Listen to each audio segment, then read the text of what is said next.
all right. Let's see if people are in the chat. There are people in the chat. This is exciting. What's up, everybody? I have... Whoa. Look at this. We've got some cats in here. This is exactly what people have asked for. Come on. As you can see right here, all the fuzz, all the time. How is everybody on this fine Friday? I guess maybe if you're in Sydney. Oh, look at that. Pure cat butt. Just what the world has asked for. They're chasing each other around the house at the moment, so that's why you're all getting this very candid cat buttery. Where's everybody tuning in from? I'm going to put the live chat on so I can actually see this in real time. That was a Ragdoll song called Follow the Leader, by the way, for everybody picking up that it's a King's X vibe. Very much a King's X vibe. Anybody has any questions, I'm here, because Friday, consider this a live hangout question session. Request me to play some songs. That is a butthole, indeed. A very, very fuzzy one, but nevertheless, exactly what it is. Oh, man. Hopefully everything's working. I haven't done many live streams recently because I updated OBS and my camera stopped working with it, so I've rolled back. I finally found the solution, and it seems to be working. So yeah, I'm going to play another Ragdoll tune, and people can fire off some questions, and I'll answer your questions. And if you're not already, come and join my Discord server. I'm actually just going to drop a little link in there to let people know that I'm in fact live. And hopefully a bunch of people come over from there. That sounds really, really good. Alright, I'm going to do all of these things. I'm live on YouTube. Let's do just that. Alright, I'm going to play a Ragdoll tune called The Last Time. That is a super fun one. Let's do that.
So again, that was called The Last Time. I don't really know how to play the solo in that one, even though I played the solo at some point. I'm in the faraway exotic city of Perth, Western Australia. Well, imagine being from Perth.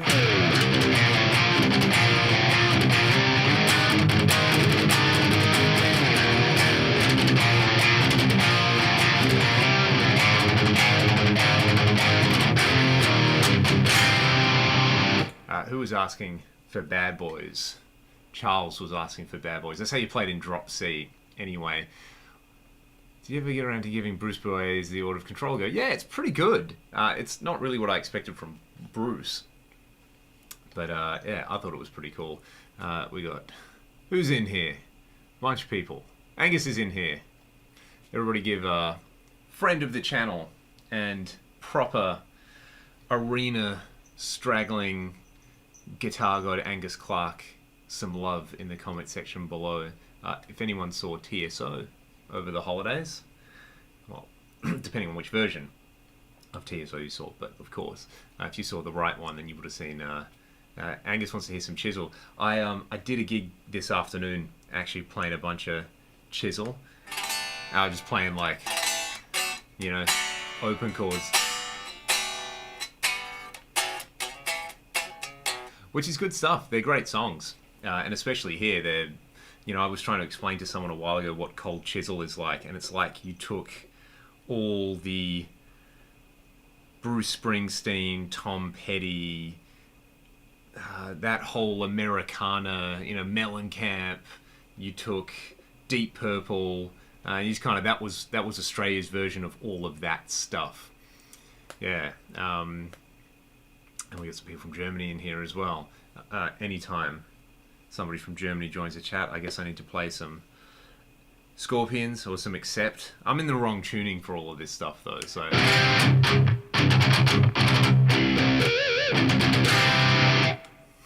This is a good question from Judge Groovy Man. Right before I show you hand the guitar with a high action, do you think you might be able to pull it off? Look, it would definitely be no better than a B- performance. Probably closer to a C- performance. There's a few... Not saying like I rely on having a low action, but a low action is something that you don't have to think about. So, you know, there's a few... I think a few solos where having a low action definitely takes out some of the labor involved. And then also like intonation and stuff like that, and bending, and you play guitar with a low to medium... Except in Drop C probably sounds epic. Yeah, how would you... How do you normally... What am I doing?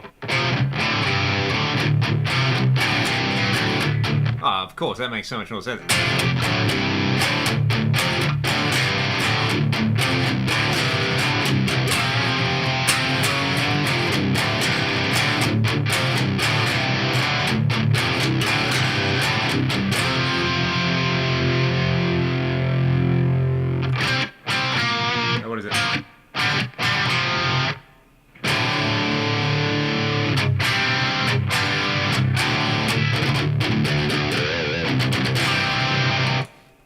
out some John Norum song.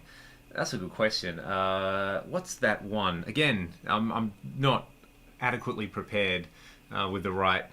Yeah, Blood of Nations is very good. Except, very good.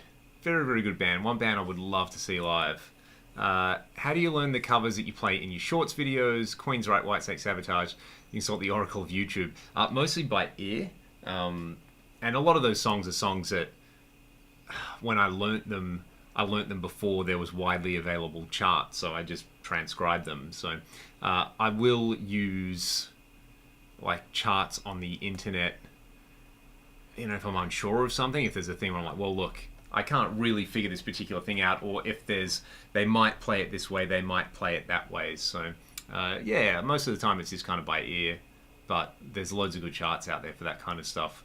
I like the combination of both, because sometimes when you transcribe stuff by ear, you don't pick the most obvious way to play something, and then you see the way most people play, and you're like, of course. So I don't know any prong off the top of my head. I feel like we got asked to support them, and they were going to come to Perth, and they never ended up coming to Perth, which was a bit of a shame. I heard they are a pretty good live band. So, but yeah, that's what I do for shorts. And all of those shorts you've been seeing are just recycled from the 5 Killer Riffs series that I have been doing on the channel, which I haven't done one for ages, but I've just been recycling them as shorts. So, you know, shorts are a format that people are really, really into, apparently, and YouTube is pushing it. So I figured, why not do that? Can I play any of that album?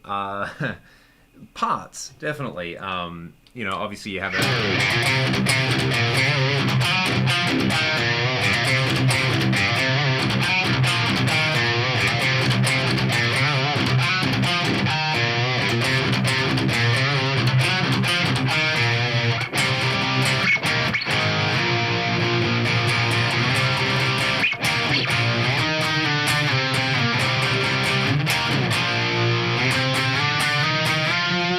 such a good album. I really like Price You Pay on that as well.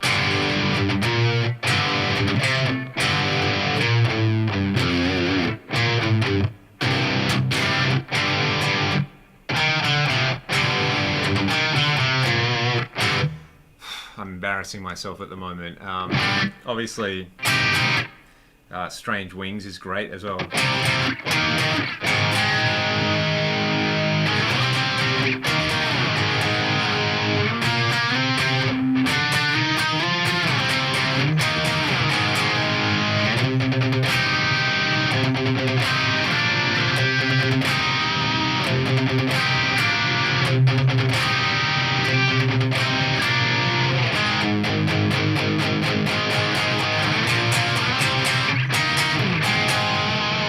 So straightforward, so good. I'm really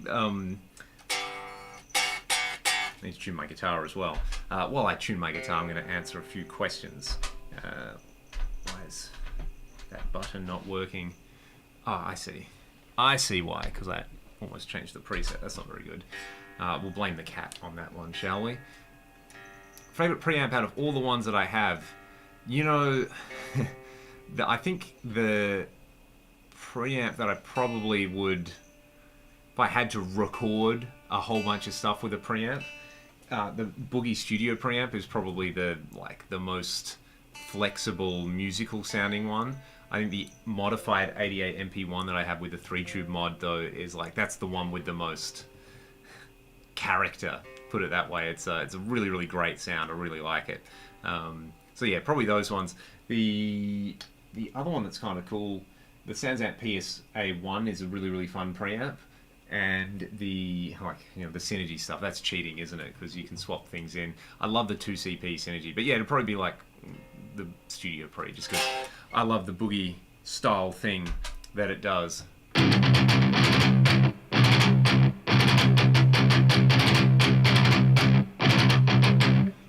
Yeah, Neil, apparently they had to cancel that show. Low ticket sales. Wednesday in Perth is a hard sell. 5 Killer Riffs, Giant Dan Huff. That's a pretty good one. Feel free to suggest some songs, but there's a lot of A lot of stuff the Huff put out that is pretty amazing. I'm just going to jog my memory on this Sabotage song. And I'm going to look up a chart, because sometimes I do that.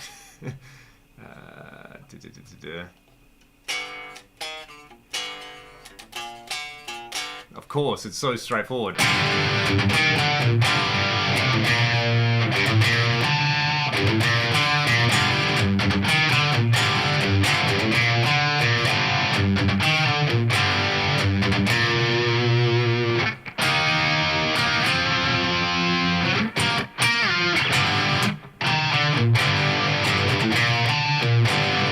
There's that one. There's 24 Hours Ago is awesome as well.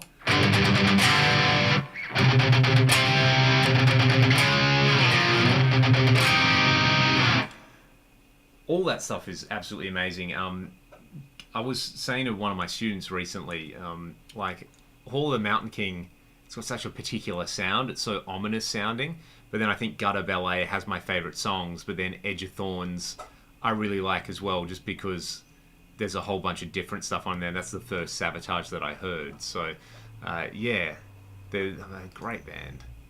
Great band. Check out my Sabotage 5 Killer Riffs for all that kind of stuff as well.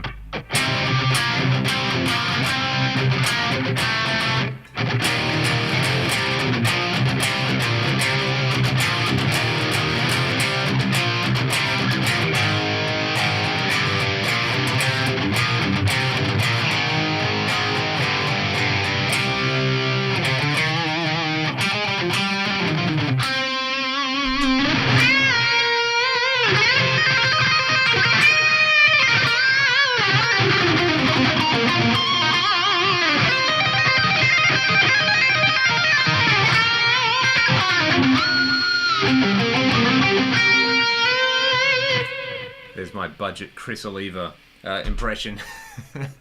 What do we have here? Coffee Drink 71. Thanks for the inspiration of the last few years. You really helped me scale and favor buying aspects. Congratulations.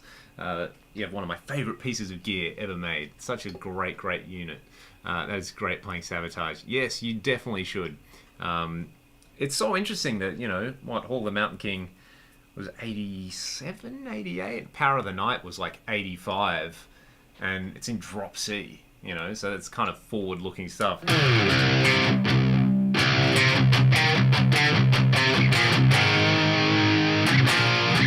that whole...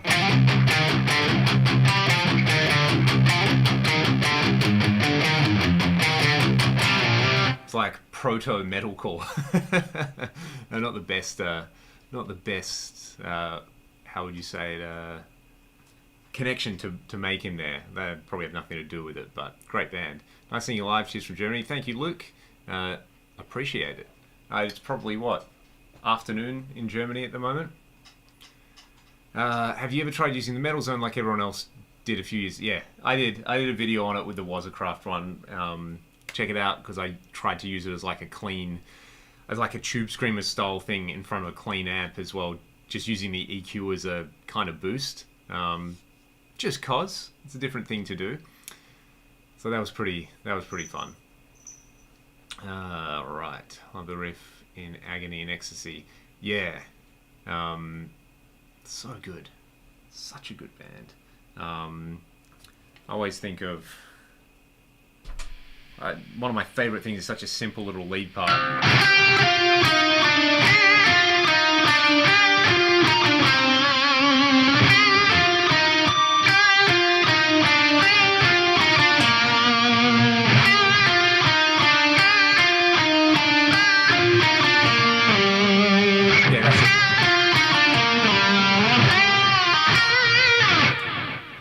Travel to other cities in Australia regularly. I wouldn't say regularly, but at least once a year we do some interstate stuff. So we're off to Melbourne in March, actually, and I'll be at the guitar show there for anyone. Everyone in Melbourne is probably fast asleep at the moment. So yeah, that's cool. We're doing 2 shows.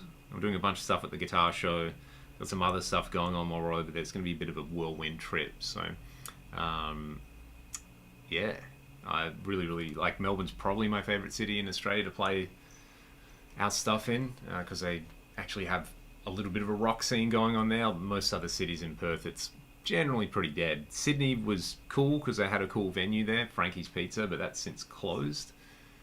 So yeah, like we play to more people in Melbourne than we ever play to in Perth. So that's why we like playing over there. And we do a bunch of country stuff as well. We've been doing less of it over the last couple of years, I think, just because we've been doing it for so long, and it is difficult here. Australia's such a big place, so much travel involved. So yeah, how long have I been playing guitar? Probably seriously since I was 13 or 14, so 20 plus years now. Both the cats are here.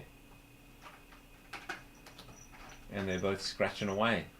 We got the cat a guitar-shaped scratching post as well, which is the greatest thing ever. One of them's on it at the moment, otherwise I would show everybody. What are your thoughts on stop tail? There's a PRS question. Shorter scale PRS models, what are your thoughts on the stop tail style bridge on your 245 versus the Tunematic style on the McCarty models? Yes, this. So there you go. This is what you all want, ladies and gentlemen. There's a little dingy bell in it. It's got a lightning bolt on it, so it's obviously rock and roll, and the cats can get on it and have a scratch. Hey, isn't that the best thing ever?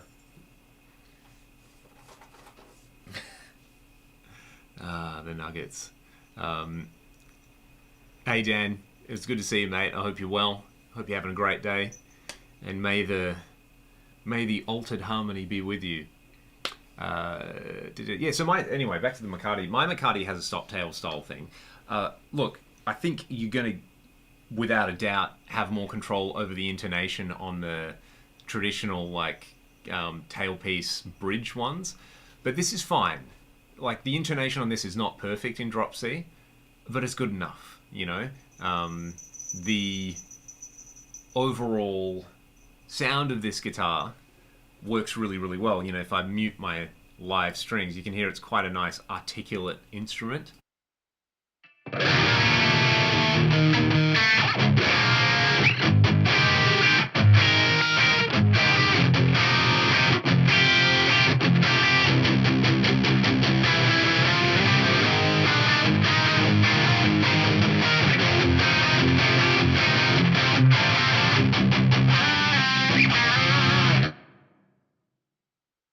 You turn my mic on.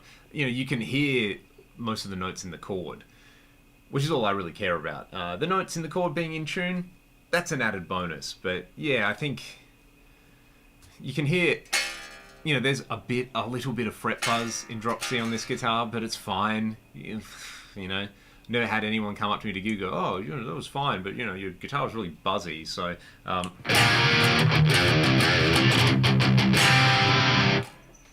so yeah, I think it's pretty cool. We got the Kuzwich in the house. Great work on all the backing tracks made as well. It's very, very nice. I'm glad to see some people were checking the Discord as well. Australia's a huge nation with not a lot of people in it. Is the music scene well interconnected? Steve Taranto or Andy Gillen? Not really. I've like chatted to Steve once or twice on Instagram and just said like, "Oi, why are you so insanely good at guitar?" What's that? There's the...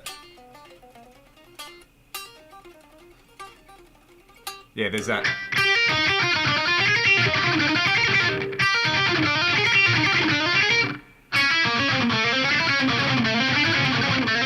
There's like the Stephen Taranto lick there,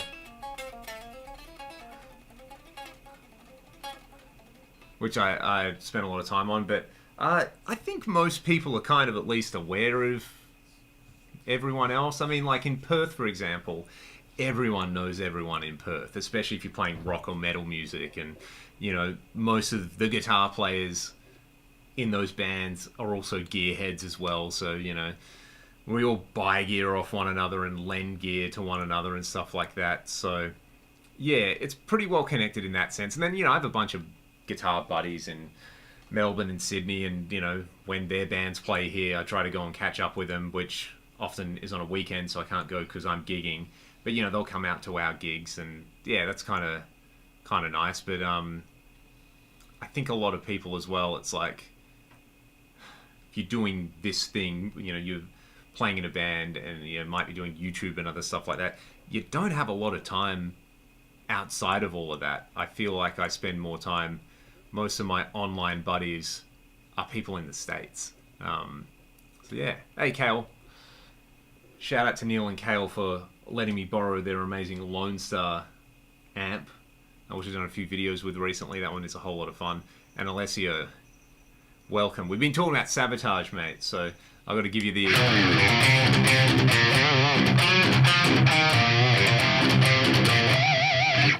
the Hall of the Mountain King, the riffage.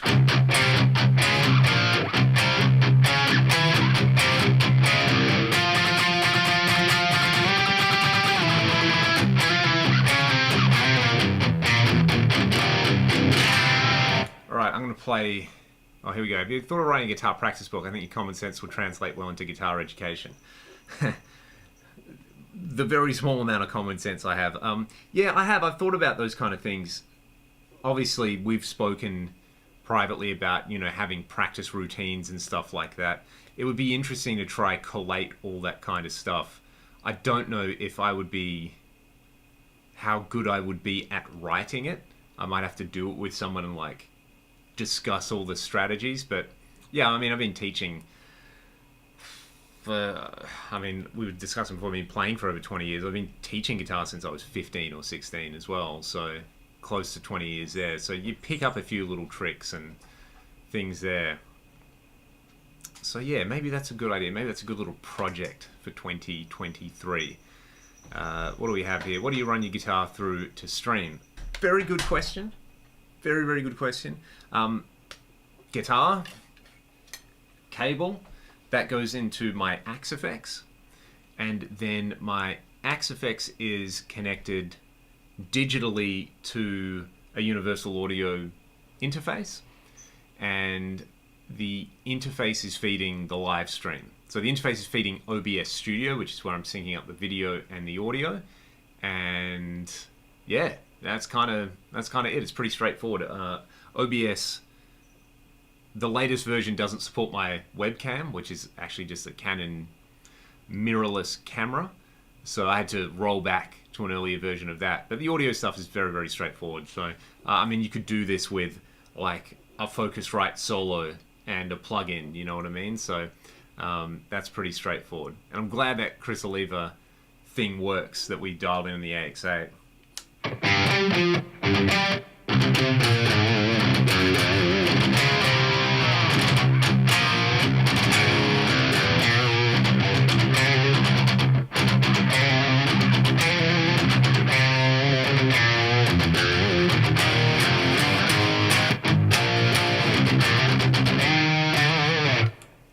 Love all these. Do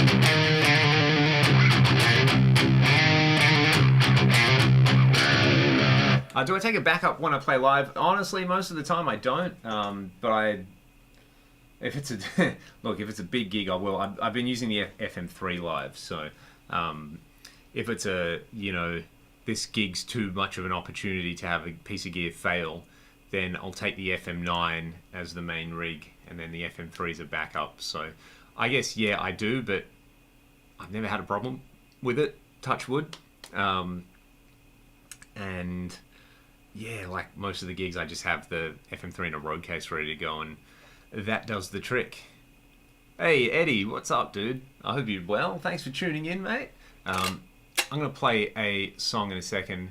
Where are we? The Yellow Betty, the Gunslinger 87 Mark III pedal, Lily Sykes. I've got a video with that. You can... I think that's the one we're talking about. I've definitely got a 1987 something pedal, which does the Sykes thing. Ooh. The Jackson question on there. I don't know. I might throw that one out to the audience. That's a good one. The Fernandez belongs to a buddy of mine who owns a Plek. So they'd plecked that guitar. They do a lot of Plek stuff, and they've plecked a lot of my guitars. But that was a really, really good, the Fernandez stuff. I'm not 100% on like what era Fernandez it is, but whatever it was just tasty, tasty, tasty. Yes, the FM9, man, you're going to have such a fun time with that. There's all the switches you need on it and plenty of horsepower on there. So I'm going to do... What am I going to do? I'm going to play another song, I think. I might play Rust for everybody and see... these are songs, you know, haven't done a full band gig yet this year, so I just haven't played the songs for about a month, so I should probably reacquaint myself with them. I'm going to add a nice big reverb to all this, because why not? Oh yeah. Get some George Lynch style action in there. Okay, I'm going to play Rust, and I will be with you all in a few minutes.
All right, that was kind of fun, but I butchered the solo. That lick should have been.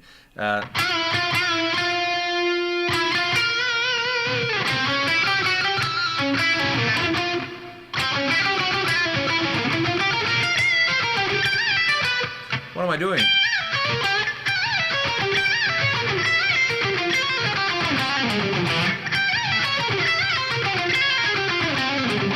There we go.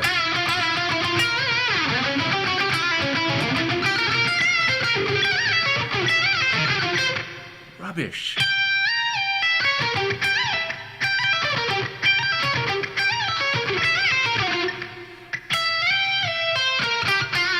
There we go. Alright, I'm going to play the solo again for everybody just to prove that I can do it, you know, and it wasn't like faked on the recording.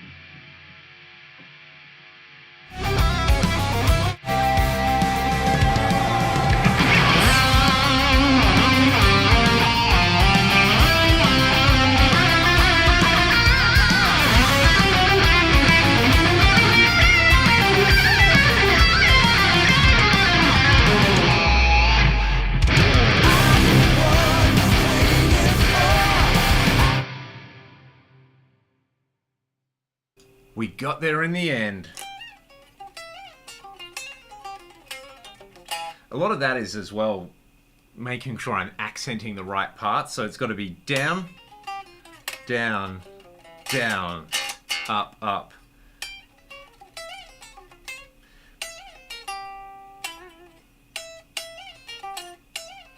That's way easier, but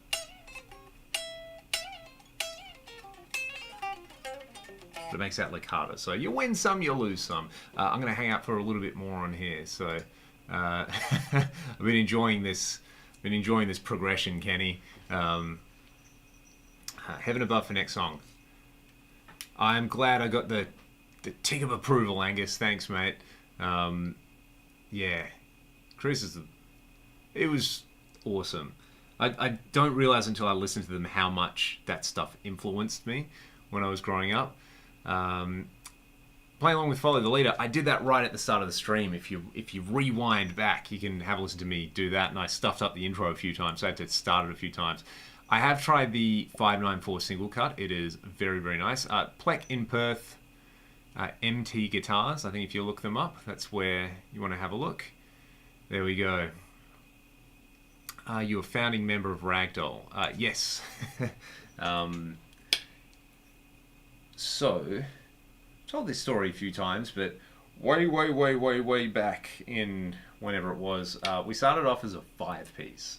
I actually met Cam, our drummer, in 2006, which is crazy. So I've known Cam for 16 years and a bit now. He was playing in a band with our buddy Mike on bass, and friend of the channel, the one and only Mr. Troy Naberban, who's recorded all our stuff. They were playing in a band, and they were like, hey, basically it was like, hey, do you like Racer X and 80s metal? And I was like, yes, I do. Let's do it. So that was pretty awesome. And then I guess the beginnings of what was Ragdoll was a 5-piece band, and then bass player left, singer moved on, and then it was just the three of us, and you know, that's kind of been it. So really the band started as a trio in 2011. We had a few other people play with us, which is just kind of what you do when you're in that. You try to find the format that works, and it's mostly logistically a lot easier with 3 people, and it helps having someone who's a great bass player with an incredible voice as well. You know, that makes things a lot easier in that case. So Mentally Yours is killing my right hand because I haven't found an effective way to play it. Ooh, that's a good one. A very, very good one. Should I try that? We'll get to that. That's a good one. So yeah, long story short, yes, technically a founding member.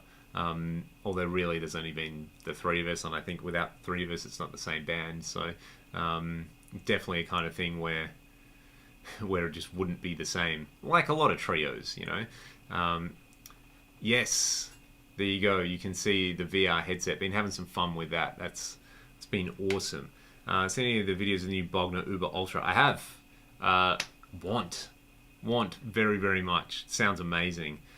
While watching and listening to Ragdoll eventually, I love all your videos. Thank you so much. I appreciate that a lot. Have we toured Europe or North America? We've toured Europe once. We did that in 2016. That was an amazing time. And we've toured the US 5 times. So lots of sleeping on floors and living out of the van and stuff like that. So we've played a lot of shows in the States. And I'd love to go back as soon as possible. I miss it. It's such a great place to play music. Europe was an amazing experience in a different way. It was like everybody stood there and listened to us, which we weren't used to. People actually listening to it and knowing the songs and coming up and talking to you about what the lyrics mean, stuff like that.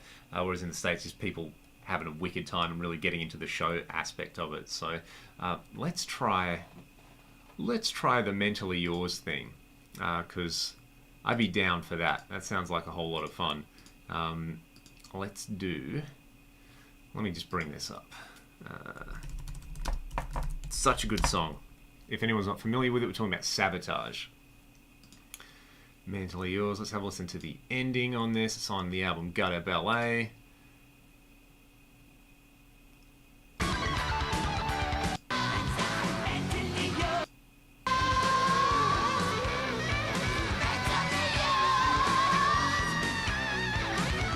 That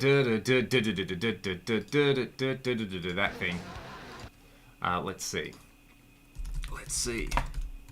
That is really challenging. My right hand already feels what's going on there. Let's see. Let's bring it up. The very technical way of breaking all of this down. Where are we at? I'm just going to chart this because I'm live.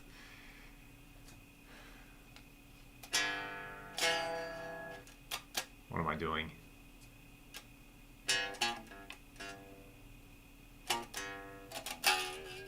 How many drops it?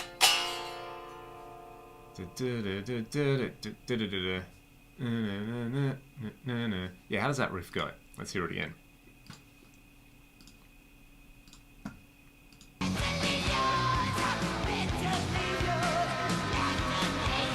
Yeah,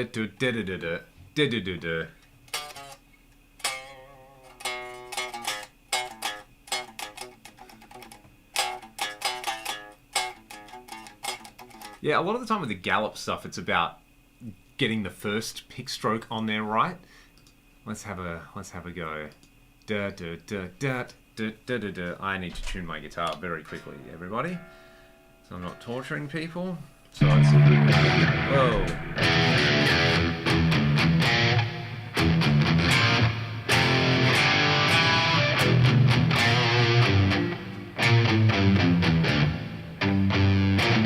That thing, yeah.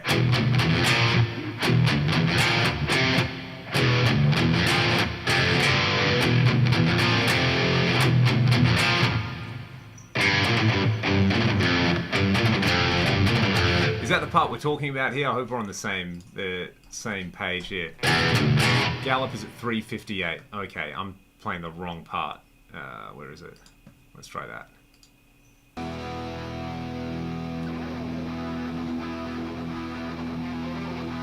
Okay.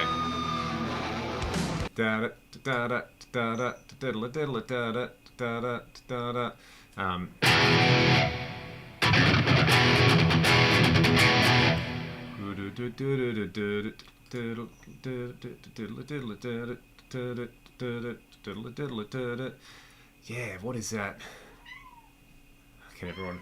Hey, what's up? We have a guest vocalist, everybody. So I think all the people at the start got a healthy dose of cat butthole on the camera. Come on, it's all right. My wife also discovered that this cat loves harmonica, which is super strange. What's going on? Where am I? That's the part I'm looking for, isn't it? Yeah, exactly. Tell the people of the world how you feel. What a good idea. I'm just going to work this out rather than try to chart it. Let's try it.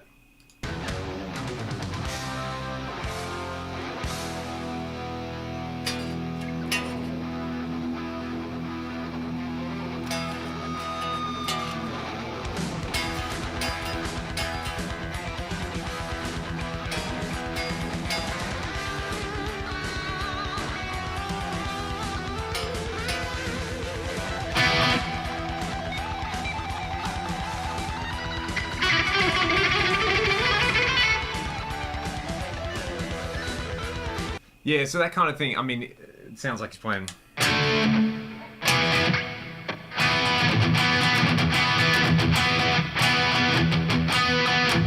So let's transpose it all down.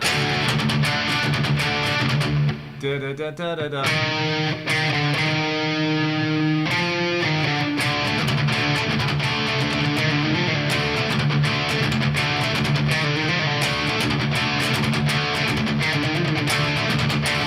Something like that, I think.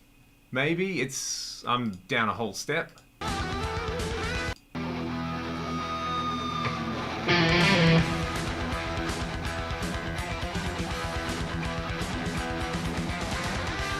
Yep, I think that's the closest we're gonna get.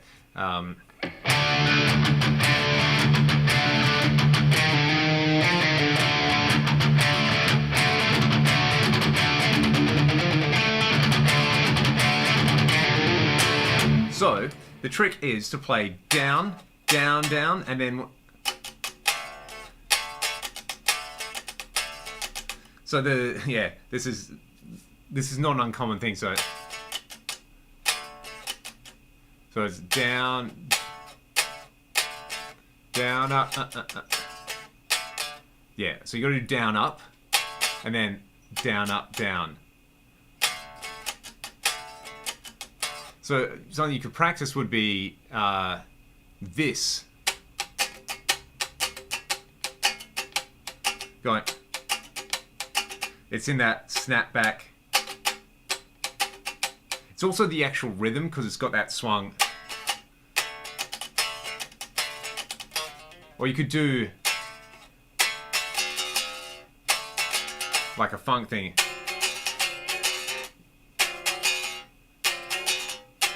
So one option is down, down, up, down, up.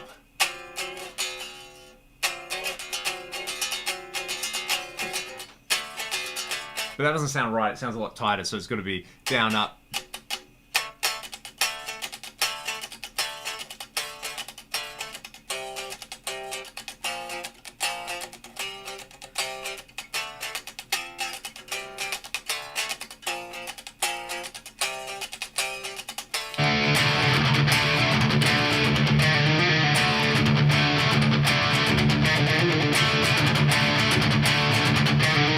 Yeah, it's definitely got that like funky, it's like tight but loose. And with muting.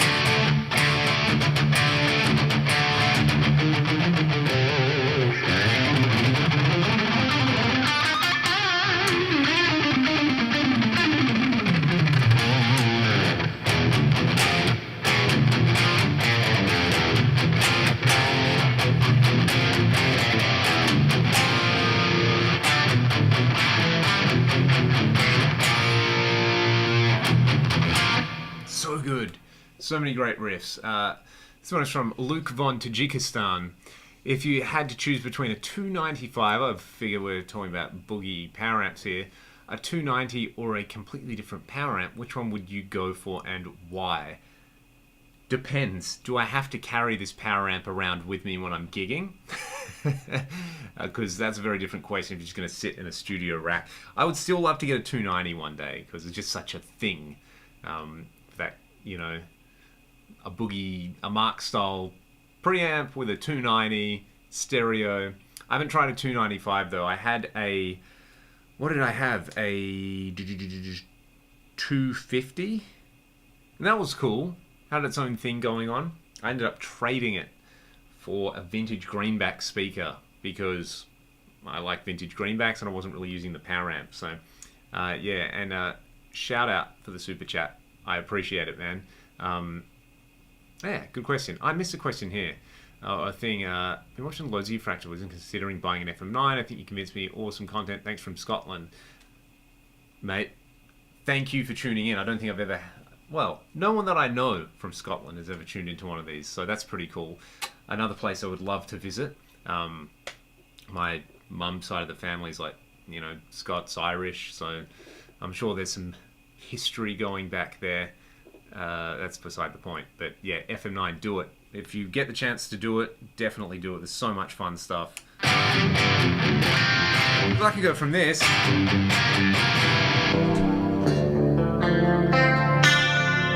to this.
Stuff. And from Sweden, that's so cool. I've been so close to Sweden, but I've never gone. We played in Denmark a few years ago, and I saw the sign that says like Sweden this way, and I was like, oh my god, this is so cool. Obviously being a very big Yngwie fan and an ABBA fan, Sweden's two great contributions to music culture amongst everything else, but I digress. Yeah, 1987. I did a show, far out, when was that? 2015 with some mates of mine. We played 1987 start to finish. That was a pretty epic gig to prepare for. Because there's some really, really good deep cuts on that, like Straight Through the Heart, or Straight for the Heart. Looking for Love has an amazing solo on it. It's really, really, really, really, really, really good.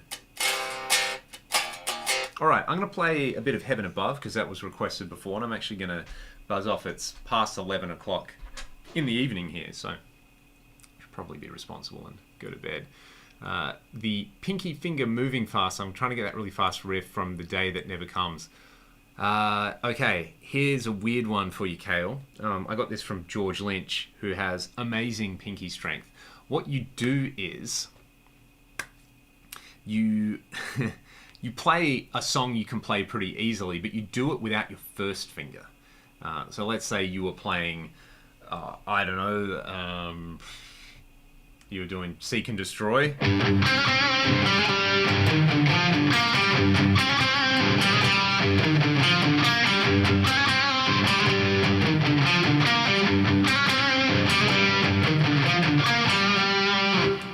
Without using your pinky. You try to play the whole thing. Without using your pointer finger.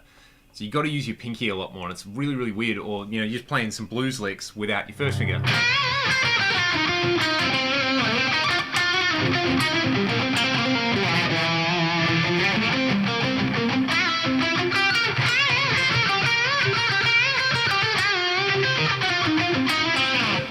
And believe me, that will up your pinky strength immensely. You just do a bit of that every day, and you'll see it kind of rub off. I think you'll really, really like that.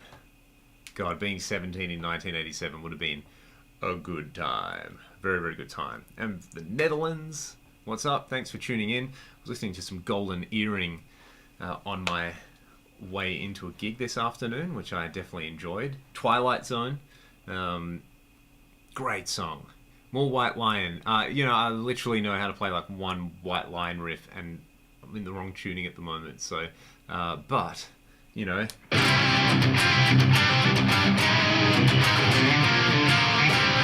Because I'm in a drop tuning, there's some Rat instead. Let's see, there's a few questions. I've got to make sure I don't miss all of these. So try that, Kale. There is also a discussion on the Fractal forum on if you use the mic preamp in the cab section, and why not? Everybody does. Yes, very, very good question. I like it, especially for vintage style tones. So let me just bring up like a chunky thing before I do that. I need this preset in a second, so I'll put a little star next to this because this has my virtual capo saved in it, which we want, because I'm going to have to play a song in drop C sharp and I don't want to retune the whole guitar. What was I going to say? So let's say you got like a kind of brown soundy thing going on, you know, and you going to add some drive and saturation to it a bit. So you got this.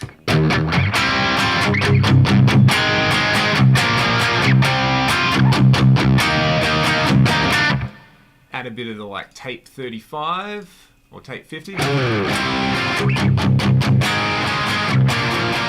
Maybe that's a little bit too much drive, but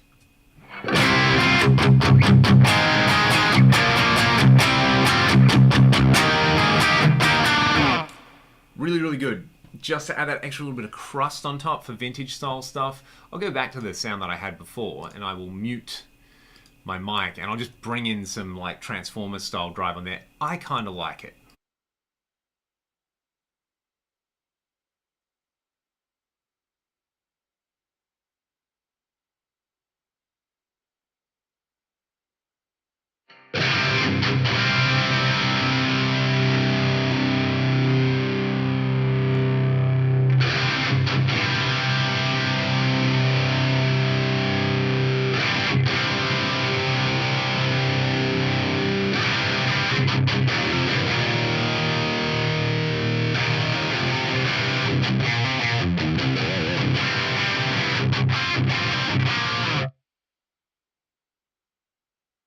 You know, like the saturation aspect of it is nice if you want compression, but you don't want compression. And a little bit of drive in there for vintage style stuff is absolutely gorgeous. I really, really like it. So what was I going to do? I was going to play Heaven Above. I think I will still do that for all of you. So let me just check that there's no more questions on here. Love Your Wrong Way to Play Rat. Have you any other plan? Yes, I've got a Van Halen one, but let me know if there's any songs that are traditionally kind of weird the way people play them, because I think I just play everything wrong. What do you think of the Blue Guitar Amp 1? I really want to try one. I just haven't had the chance to do it. They're pretty hard to get down here in Australia, but I hear people raving about them. So Thomas Blug's awesome. I really like Thomas's playing, and you know they've got a bunch of great products that they've been involved with, so I'm sure it is pretty awesome. Creamy carbonara sauce. I like it. I like where we're going with that one. With 2 eggs per person. Yes, Vicious Rumors. Now we're talking. Man, that's like a deep cut from back in the days when I was downloading music on Kazaa. This one's from Van Hering. JCM 800, Torpedo Captor X, in addition to SPX 90, can you tell me if a line mixer would be the way to go to mix the effects correctly? Look, you might notice, like the SPX has some pretty crap converters in it that are part of the magic. You might notice that a line mixer just makes everything sound a little more open, and your direct sound isn't as, I don't know, processed. But if you like the way it sounds at the moment, you don't have to use a line mixer. I think a line mixer is really handy if you're using multiple digital effects. So you're kind of cutting down on extra noise and converters and multiple AD conversions. So yeah, play it with artistic license. That's what I say about my own stuff. A way to change channels on the Boogie Recto using the AX8 as a MIDI switcher connected with a 4-cable method. If your Recto has MIDI, yes. If not, you might need something like an RJM mini amp gizmo. Time for a good IR and just add drive without saturation. To me, the sound improves a lot. Yeah, I mean, it's like one of those things where that extra drive you're adding to it is going to bring out a few extra harmonics and make everything sound more alive. It's a great studio trick. So, okay, I'm going to play Heaven Above, and then I will maybe answer a few more questions, and then I'm going to head off. So let's do that. There's a riff everybody asks about when I play it on the channel, so we'll do it.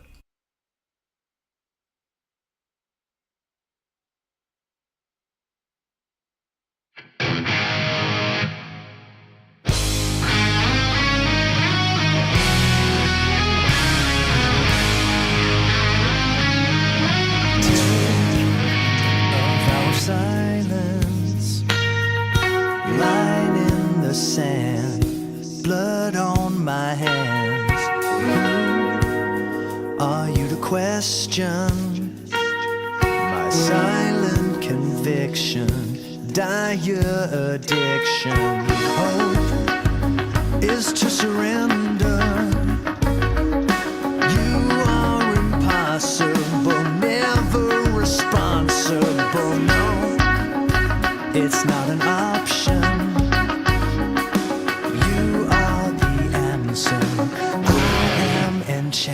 haunted. I have fallen from the heights of your heaven above.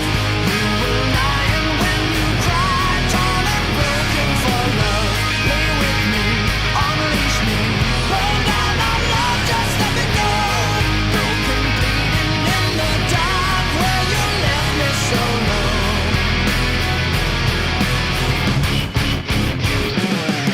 Trust is just deception.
etc., etc. So that was a super fun song to record. It's a super fun one to play. So, want to sell the Mess Studio preamp in the back? I don't think so. I think I really, really like it, but you should check out the Synergy 2CP because it gets super, super close to that. So, all right, one last roll through here, and then I'm going to hit the hay, everybody. So, wow, we got a few more people in here, which is awesome. So that one's called Heaven Above. Check it out on our Bandcamp page, all that kind of stuff.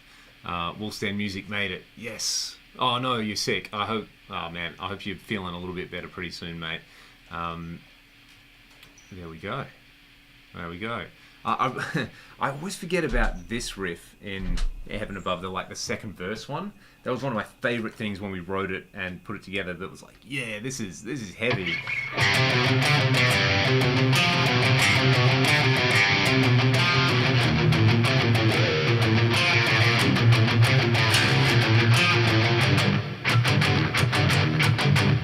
Like that rhythmic pattern underneath it. Very, very fun. How did the extended guitar solo come to be? It's meant to be a really quick fade out at the end, and I was like, oh, I'll just we'll do a little guitar jam and it'll fade out. And of course, when we tracked it, Cam played for like 4 minutes. It's like, oh, maybe I'll just do an extended thing. So, yeah, that was pretty fun. And we were like, oh, we'll fade it out, and we just kept it. So it's like 3 minutes of solo at the end. And we've never really done the ending live. We have a different, kind of like a different arrangement for the ending. I think we just go like I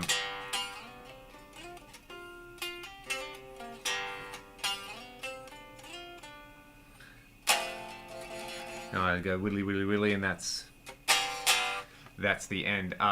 There's a few tracks, like there's a backing track for Rust and one or two others, maybe in some tab up on my Patreon. But I really should get around to doing some proper stems and things like that because people have been asking for them. So, yeah. Alrighty, that is it for me, everybody. Thanks so much for tuning in. I'll be doing a whole bunch more live stream stuff over the coming weeks and months because I have my camera. This is all working again. I'm glad. So, and thank you for tuning in wherever you're tuning in from the world because the most important thing is that, you know, guitar and music and stuff like that brings us together. Alrighty. Everybody have a good night. Catch you later.